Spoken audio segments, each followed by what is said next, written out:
Hey everybody, I'm Andres, I'm Scott. And I'm Abe. and this is Between Two Stands, a classical musicians podcast about classical music. And guys, you're gonna have to forgive me a little bit for the bags under my eyes because I haven't slept in about 2 weeks. We have a Wait, new what's going on? podcast listener. Yeah, we have our newest fan. My newborn son is wonderful, but he's keeping me awake. So if I the audience, if I have any weird faux pas or if I say anything, it's his fault. I'm already blaming him. Oh, I like that. That's sort of like the Ambien excuse. You can say anything you want and just say, "Oh, it's from Exactly. Ambien." Exactly. But Welcome to fatherhood, Andres. yeah, man, I know Exciting. exactly. Congratulations. Yeah, thank you, man. Oh yeah, I guess I should say that too. Congratulations. But no, I miss you guys. What's how's it going over in the DSO? I feel like I've got a lot of FOMO. It's weird. Our percussion section has never sounded better. Like I don't know what's different, but man.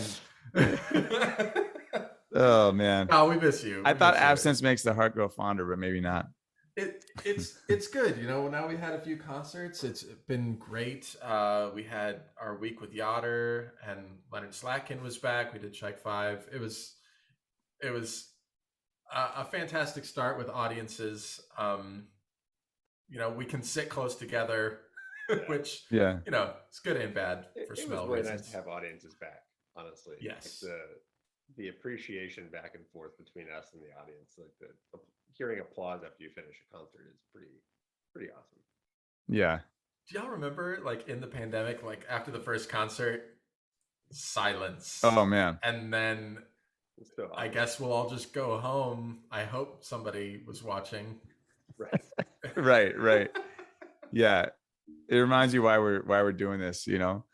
Um, but I wanted to kind of throw like a question out there to you guys. Where we kind of get this a lot, and I was kind of curious what you guys thought.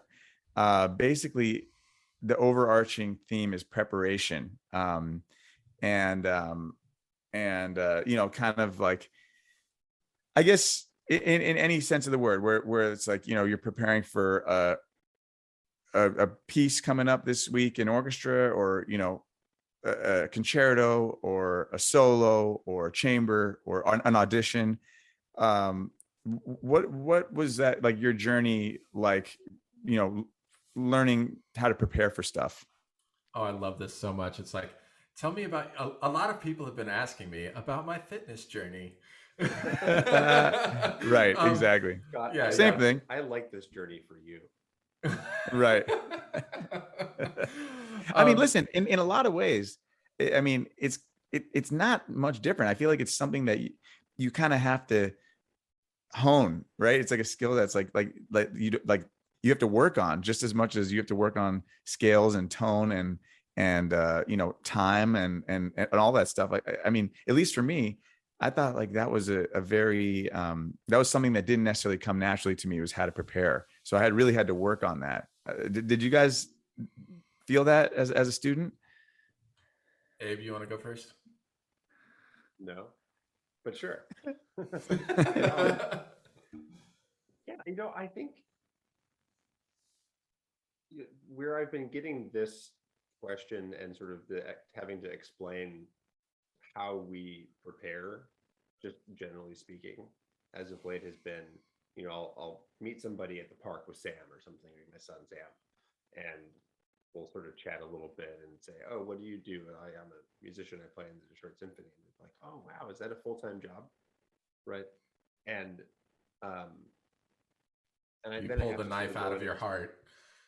right. After you dry your tears, you and like it can be it from an outside point of view, it can be difficult to see how like a group that rehearses 10 hours a week or 12 hours a week depending on the week, and then performs another you know 3 or 4 concerts that's 2.5 hours long, how that can be considered a full-time job. And I find myself sort of relating it to like the athletes, right? And sort of the strength and conditioning, the daily training that goes into like, you know, playing your position on the field or something like that.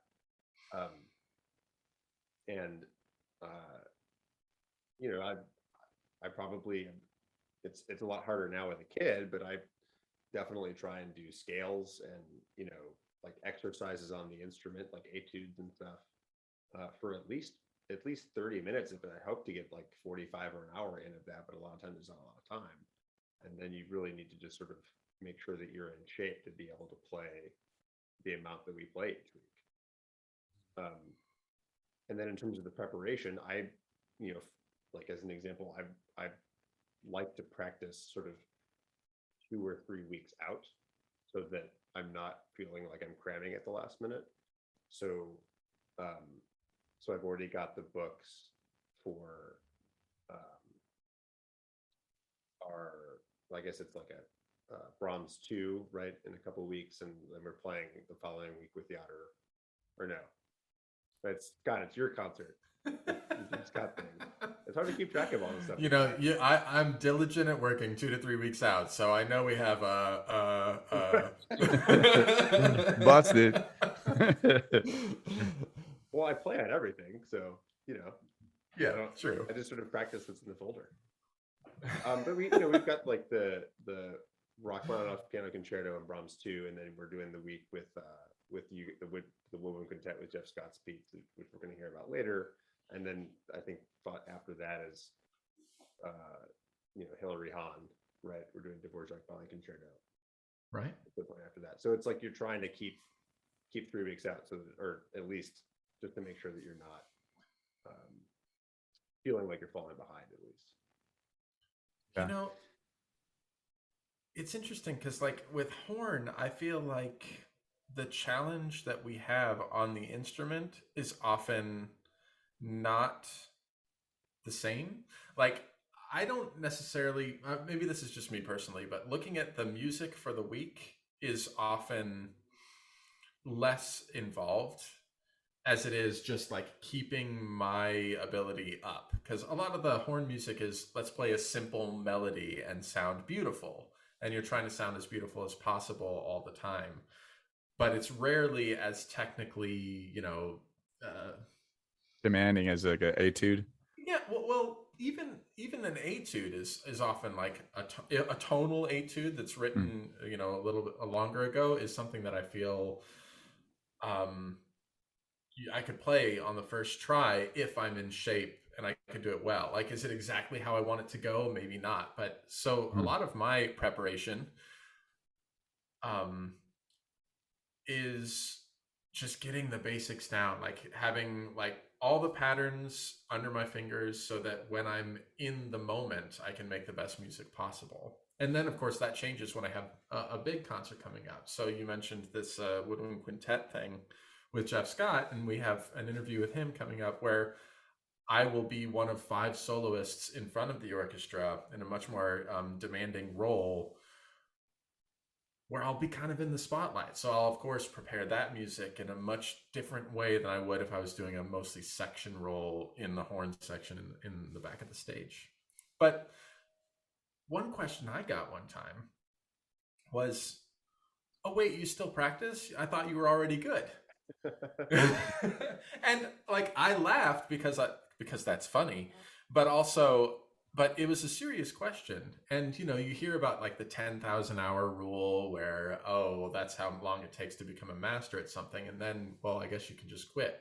But that's not really the case. You're kind of always striving to do a little bit better. You always want to contribute as much as you can.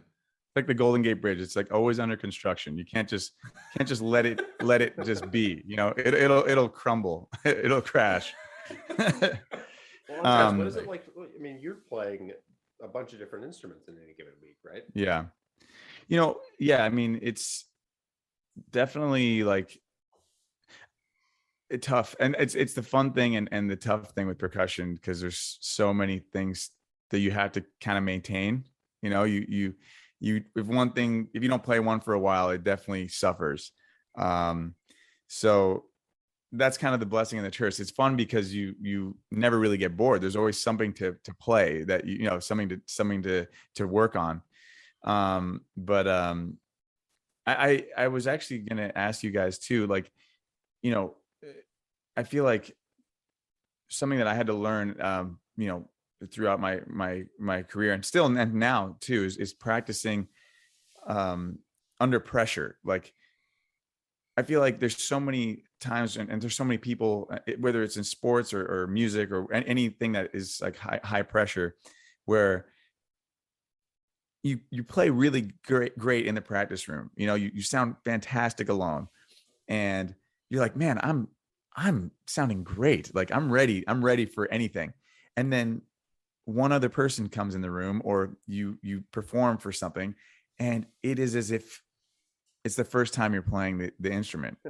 And I've had that happen to me so many times, and it's like such a psychological game, because you're just like, what happened? Why was, like, a second ago in the practice room I was doing great, and now my head blanked. And it took me some time to realize that, like, you have to, part of preparation is practicing under pressure and bringing that, like, you know, intensity into the practice room, and not being comfortable when you perform, or when you practice, you know, so that you can be comfortable performing. Because, you know, we may look comfortable out there, I guess, but like a lot of times, you know, inside, you know, you're nervous, you're thinking about sounding good, you're, you know, all these things pop in your head. You're looking at the person in the third row who's like picking their nose, or the guy in the fifth row who's falling asleep, and your mind's like, am I not interesting enough? You know, is this not good? So you got to work with all these thoughts. So anyway, I gotta stop picking my nose and start then playing, you stop. right? Yeah, exactly. But yeah, do you guys find that was like something that you guys had to focus your energy on? Absolutely. I mean, yes. Yeah. So like in preparation, part of what you're prepping is the act of performing. You know, Yeah. you have to get so comfortable, at least with the job you have to do. And one of the things that you know, uh, one of the things that I try to do, and you know, when I was talking about practicing fundamentals and getting my own playing under control, you were talking about athletics. If you have any weakness as a player of any sport, your opponent will find it and exploit it, and then you're going to be basically useless. Well, the second you have some part of your playing, some aspect that you feel like, oh, that's not so prepared, I hope that doesn't come up, you're just going to start noticing it over and over and over again. Absolutely. And it's going to drive you crazy. So you really have to keep on track, and performing is one of those. You start to feel those nerves. So Scott, you have a interesting and like a atypical piece coming out with this Jeff Scott piece. Did you have to prepare it in any different way than how you normally do? Well, absolutely. For one thing, it's a brand new piece. It was written for us. So typically in preparing a piece, you might be able to look and find a recording of somebody else that's played this before, and that doesn't exist here. You know, there's an electronic file that we can listen to give us a vague idea, but it's not quite the same as hearing an actual person performing the piece, having worked with the composer, and that sort of thing. It's also a solo piece with 5 different soloists. And it's not necessarily like you'll hear Jeff Scott talk about this. It's not really like a concerto grosso or a sinfonia concertante, like in the traditional sense. It's also full of jazz influence. So in preparing for this piece, I might want to listen to some Cab Calloway and try to get a sense of the style that I can then imitate in a certain way, as well as working with my fellow soloist colleagues. You know, Hannah Hammel, who helped me out with this interview, Ralph Sciano, Michael Ma, and Sarah Lewis. They're all fantastic musicians, and we really learn a lot from each other as we go through the piece together. So, well, let's take a listen to that interview. I'm already anxious to hear what you guys had to say. All right, here it is.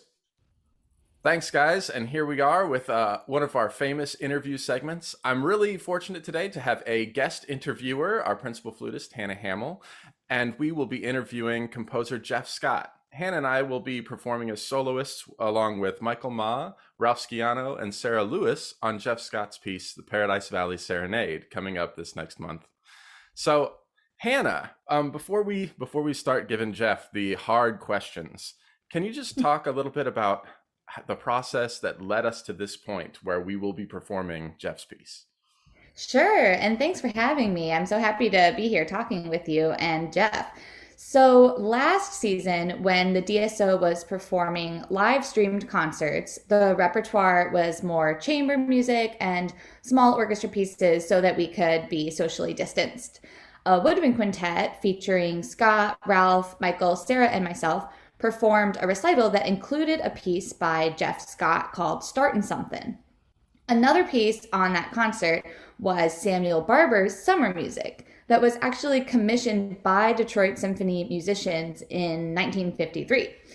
Sarah had the great idea of asking Jeff Scott if he would write a woodwind quintet piece for the DSO in order to continue this tradition of commissioning woodwind quintet music. So we went to Eric Ronmark, and he loved the idea, and we were able to go forward with this commission and are extremely excited to premiere Jeff Scott's new piece, Paradise Valley Serenade, in a couple of weeks. Woo! Yeah. So, welcome to both of you. Thank you so much. And yeah, that's perfect. So, Jeff, Yes. you have written us a piece.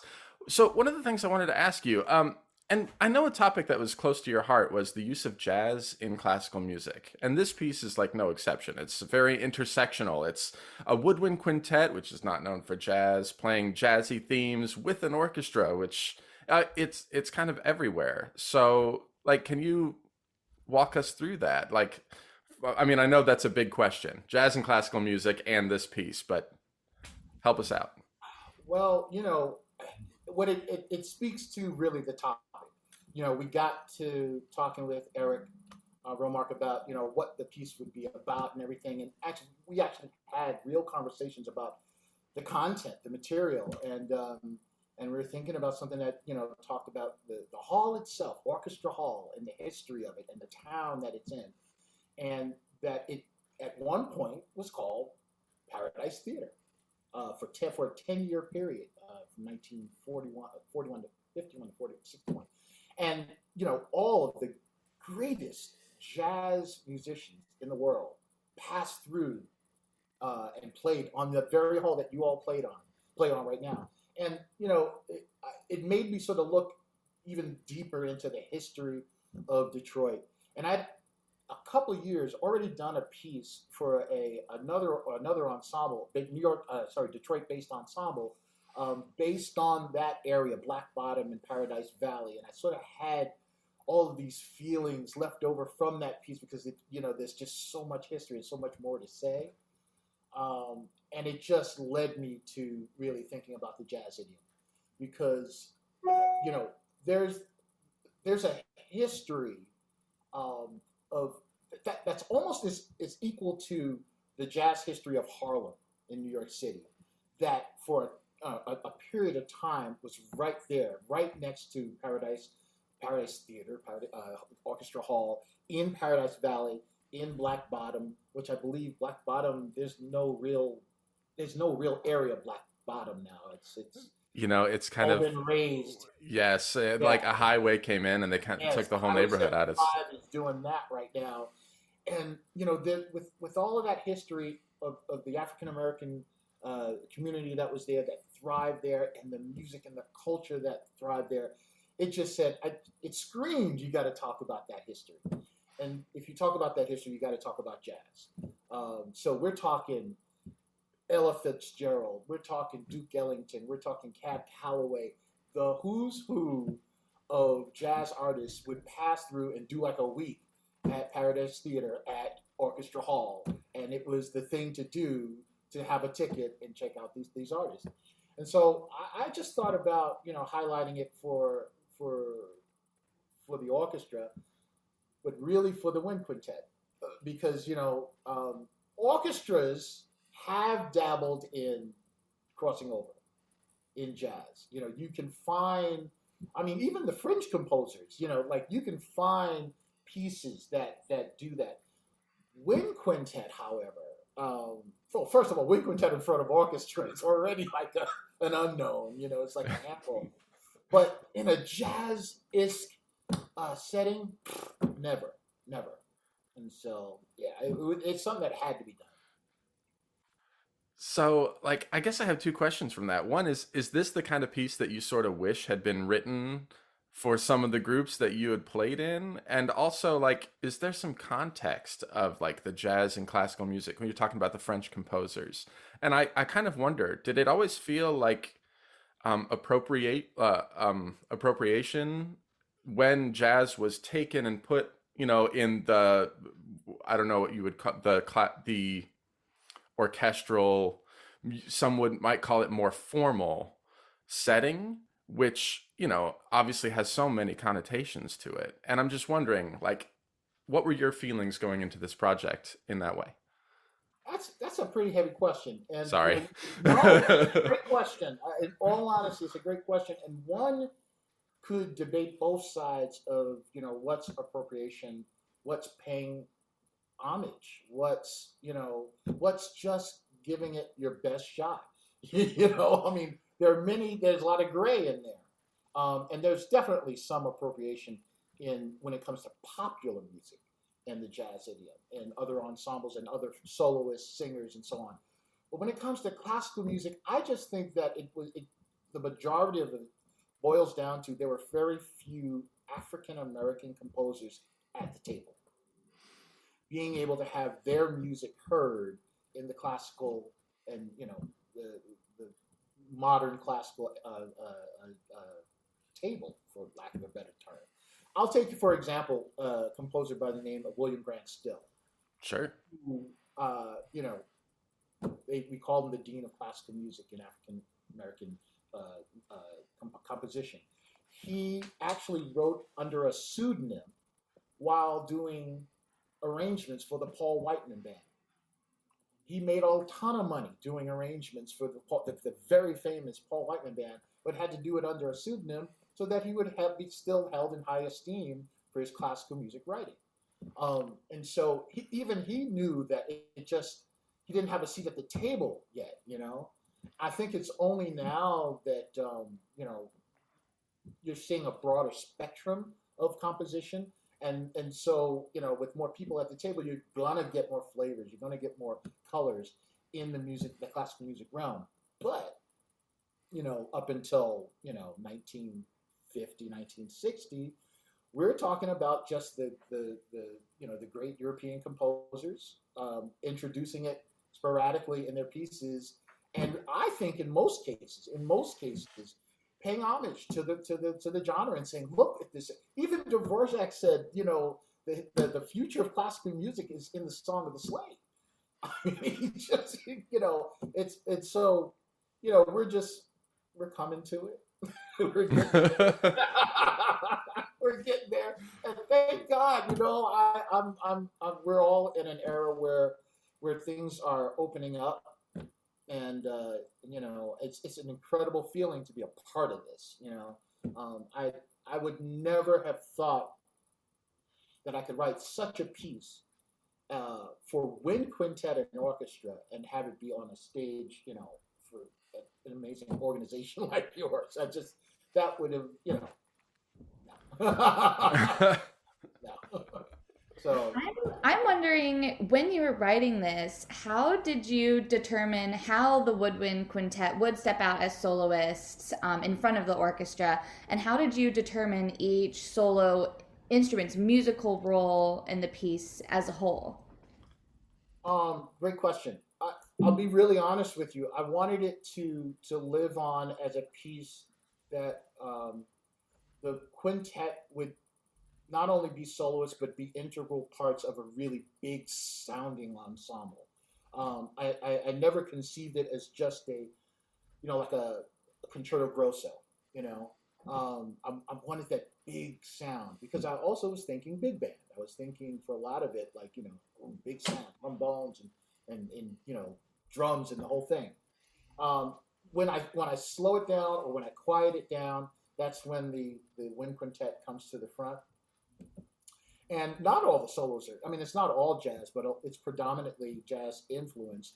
But the solos really come from, in all honesty, my influence at 24 years playing in Imani Winds. A fearless bunch of folks who, no one, at least from the original ensemble, had any jazz studies in our history, But we were fearless, and we had a sensibility to it, and we coordinated and collaborated, I should say, with so many people in the jazz idiom that, just by osmosis, a lot of that just sort of, became part of our playing, our being. And so, I'm sorry, but y'all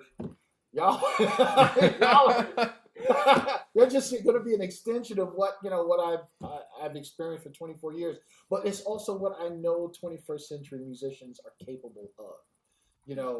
It's no longer, and well, let me finish the thought. It's no longer just okay to know, 6 classical excerpts and a solo and call yourself a finished musician these days. There was a time where that was kind of like the prescription for being successful. And now, even the music that comes across the new music that comes across your stand is from all kinds of composers, idioms, and so you have to have that flexibility. Whether you got it in conservatory or not, you have to have that flexibility. And so I'm just writing and passing on what I know 21st century musicians can do. I mean, that's definitely such a good point. I wanted to ask you about like some of the big bands. So you've mentioned some of the performers that were at Paradise, the Paradise Theater. Yeah. Mm-hmm. Were there specific inspirations? I mean, the third movement has Cab Calloway's name in it, so definitely Cab Calloway. But what were you listening to get into those moods, or did you have to? Were you like, oh, this is the style I know? I mean, of course, you start listening with Duke Ellington's big band. I mean, just there's so many, and in all honesty, there is a tour list, an archived tour list for the 10 years of guests that came through the Paradise Theater. And I actually went and looked at all of the different artists that came in so that I could really speak to it honestly. And so many famous big bands came through there. But, definitely Duke Ellington's band came the most. Cab Calloway, Erskine. I mean, it's just so many. But I really listened to Cab Calloway, and I knew that Cab Calloway was a favorite there because of how many times he came back. And then I started looking at the history of his band and the reincarnations of it. It was a show. It was more than just music. I mean, he was this larger than life character, a little naughty, all the innuendos you can think of, but in that 1950s kind of 40s kind of way, and and he's dancing and he's doing all this. I can only imagine with like some killing big band. Yeah, it must have been some show. It just had to be like beyond what we can think of. And so I really listened to a lot of Cab, I have to admit. That's great. Hannah, I don't know if you remember, in talking about like the performance practice, when we were doing Startin' Something, the piece in the quintet, I remember working with Jeff about different articulations, and it seems like every articulation had been marked in just to try to get across a style that's not what we're used to seeing. Right. Yeah, the jazz style is one of the most uncomfortable for me as a very classically trained musician. We spend a lot of time in the Baroque era, and then classical and romantic, and even learning, contemporary music, like 21st century composers and everything. But jazz wasn't emphasized in my education. And it's one of the ones I most like listening to, but one of the styles I feel least comfortable trying to play. So when we played Startin' Something as an ensemble, on the concert, I already mentioned Barber. We also playing a piece by Ravel, and those styles were way more comfortable. So we spent a lot of time as an ensemble really trying to work towards having a more authentic jazz style, and in that was a lot of the articulation.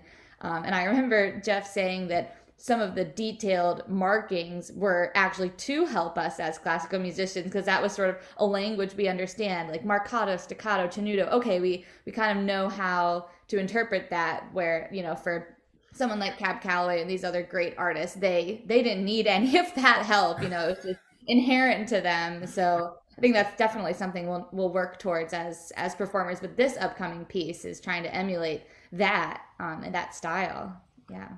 Yeah, I remember, Jeff, if you remember this, feel free to chime in, but it's some of those marcato staccatos. You're like, yeah, those are just baps.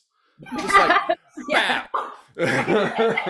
I think I wrote bap all over my Oh, man. Well, there was a whole era in the 60s, really, 60s and 70s. They called it third stream, and there were a bunch of composers, David Amram and a bunch of others that were writing jazz-influenced music specifically for classical musicians, and they used a lot of articulations to try to get the understanding, because the conservatories were just a little bit behind in teaching the style, but they wanted it to cross over, and so if you look at any of those old scores of those guys, man, it's just every note has an articulation on it. That's where the explanation of how to swing comes from, where you have 2 eighth notes and then they put the quarter, the eighth with the triplet sign. Like, that's always on the music, so that that's how you interpret a swing eighth note set. That's where all that comes from in terms of notating for orchestra. And it still needs to be there for obvious reasons, but I think a whole lot less so these days. A whole lot less so. Mm-hmm. So, do you think part of the reason is because there were, in the conservatories, there weren't people to teach that knew how to do this style? At least at the conservatory setting, there were people they could teach the style, but it wasn't a welcome environment.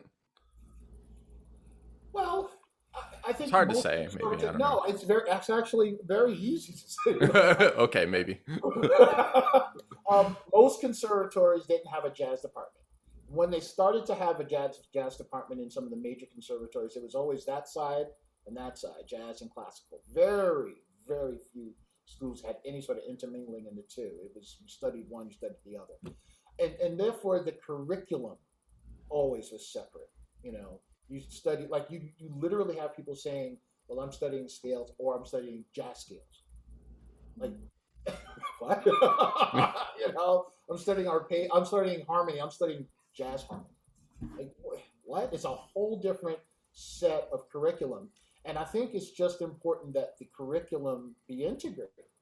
That's just the bottom line, is that if you're going to call yourself a musician, you should at least be sensitive and learned in the music that it's our very own.